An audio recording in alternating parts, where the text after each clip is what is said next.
So Power Rangers Now did an interview with Ryan Parrot talking about the future of the Power Ranger comics. Now I'm not going to read the whole interview out because it's a very long interview, and if you want to go read it, I'll put a link in the description down below, and in the comment section I'll pin the comment if you want to go read that whole interview for yourself, because it's a very interesting read. So Ryan did an interview with Power Rangers Now. Power Rangers Now did an interview with Ryan, whatever way you want to read it out.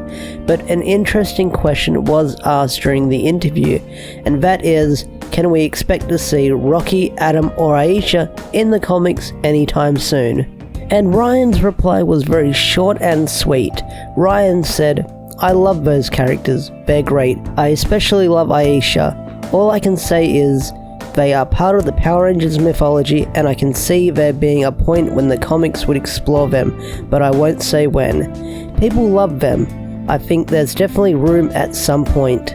Now you can take this information with a pinch of salt that either these characters are going to appear in the comic very, very soon, or he's got the idea in mind of these characters appearing in the comic eventually. Take it either way, because I would love it if these characters will appear in the comics, because these three characters, like Ryan said, are very important to the Power Ranger lore and mythology, and he would love to explore them. I would love to see them. Now we did see Kat and Aisha in the World of the Coinless timeline many issues ago. I don't know what the issue was exactly, but on Ranger Ninja podcast, Kyle did confirm that was Kat that we saw in one panel, and Aisha did have a very small role, a small cameo in the World of the Coinless when she was the one that found Tommy and Billy when they were running away from Lord Drakon. She was holding that rifle at him.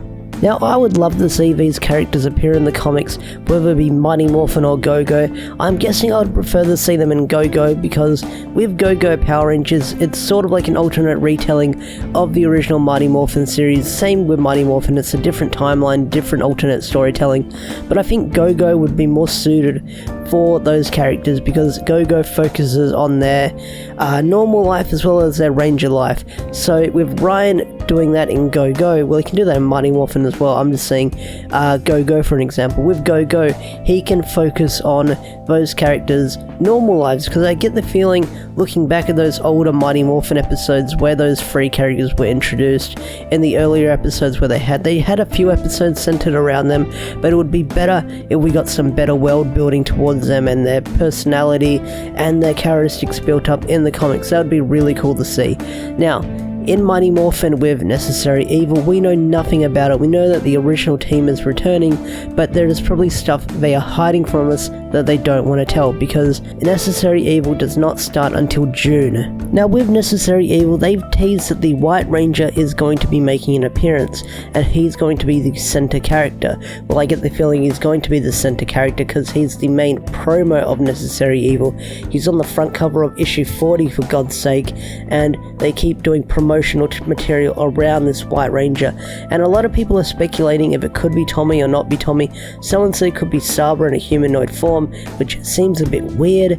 It's a cool theory, but it seems a bit weird. People say it could not be Tommy, it could be a different character. We don't know who the White Ranger is thus far. It's probably going to be Tommy or not going to be Tommy. It's a wait and see situation, but with the White Ranger appearing, that we don't know how he's going to appear, will those three characters, Adam, Aisha and Rocky, make an appearance later down the line in Necessary Evil? Who knows? But whatever happens, I would love to see these characters make an appearance in the comics. These three are fan favorites, they're classic Power Ranger characters. You would be crazy not to put them in the comics. I mean, they made an appearance in the World of the Coinless, so they're in some sort of timeline out there in the Power Ranger comics, but to see them be like main characters, we can focus on them, see what their lives are like, maybe we get some sort of prequel comic before they move to Angel Grove, that would be amazing, because I would love to see these characters getting focused on in the comics, whether they be Rangers or not Rangers. I mean, that prequel idea sounds pretty cool. Show what their lives were like before they became Rangers. I get if Ryan wants to do that, he can do that for the flashbacks. Who knows? I would love to explore those three characters, their past, and how they hang out with the Rangers in the comics and Go-Go. I would just It'd be crazy. I'd love to see that stuff. So would you guys be keen on seeing Adam, Rocky, and Aisha in the Power Ranger comics later down the line? I mean, it'd be crazy not to want them because they're fan favorites, but everyone has their favorite Rangers here and there, but I would love to see them in the comics personally. That would be really cool if we got to see them. Anyways, I'm going to wrap up the video here. If you want to read that interview, I'll put a link for it in the description down below, and I'll pin it in the comments section. Anyways, thanks for watching. If you enjoyed this video, hit that thumbs up, subscribe to the channel if you're new, and I'll see you in the next video. Peace out.